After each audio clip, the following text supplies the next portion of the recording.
Bonjour à tous et à toutes, je m'appelle Ambroise Ascour et voici Samuel Allary.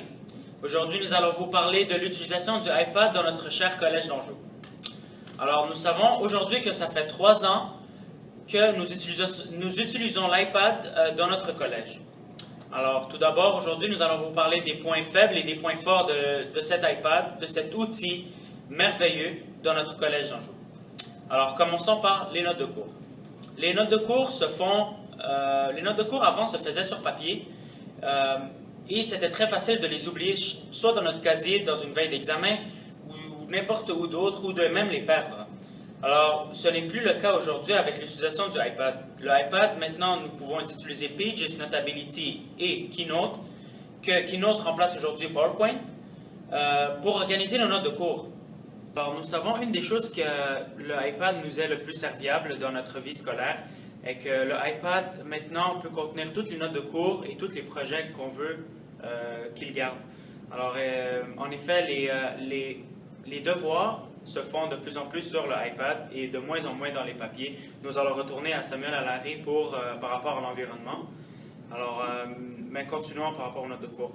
Alors, les notes et les exercices se font de plus en plus sur le iPad. Alors, si un professeur nous demande une date précise pour envoyer un projet ou un devoir, nous avons iFiles, qui est une application qui est une sorte de grand nuage. Alors, une des choses de l'iPad nous est le plus serviable est le fait que la plupart de nos notes de cours et nos exercices sont téléchargés dans l'iPad. Des applications comme Pages, Notability et Keynote et plusieurs autres nous aident à mieux garder et organiser nos notes de cours. Comme par exemple, dans Notability, on peut organiser les notes et les exercices par matière et après en sous-catégories comme exercices ou notes de cours. Alors maintenant, parlons des devoirs. Nous savons maintenant que la plupart des devoirs se font sur l'iPad. Le bon côté est que nous avons plus à nous soucier en tant qu'élèves d'oublier un devoir à la maison. Et les devoirs se font relativement faciles sur l'iPad. Car des fois, dès qu'on finit le devoir, on peut directement l'envoyer à notre professeur en utilisant iFiles. Même chose pour les projets. Je vais vous laisser avec Samuel Allary qui va vous parler de l'environnement. Donc, merci Amro.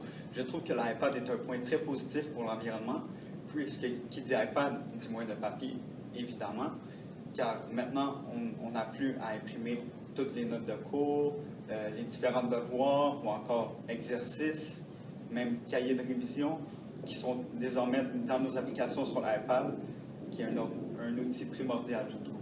Évidemment, puisqu'on utilise moins de papier, il y a une moins grande production de papier qui cause moins de CO2, moins de pollution, donc un meilleur environnement. Maintenant, je passe la parole à Amro. Alors, merci Allary. Alors maintenant, parlons des projets par rapport au iPad.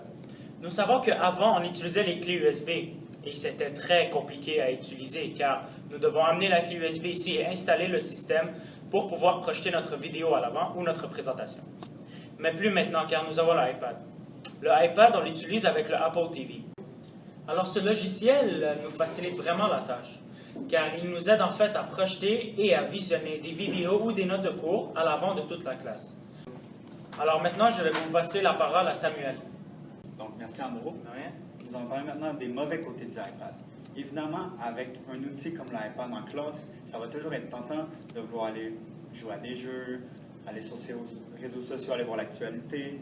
Mais évidemment, c'est pour ça qu'avec l'iPad, il y a une responsabilité de pouvoir mettre ses propres limites, de rester concentré à sa tâche, parce que lorsqu'on va arriver au niveau universitaire ou collégial, où qu'on a le droit d'avoir nos outils comme notre téléphone, notre iPad, ou même nos ordinateurs portables en classe, si tu n'as pas appris avant à te responsabiliser, tu ne pourras pas, rendu à ce niveau-là, te responsabiliser et être à ton affaire.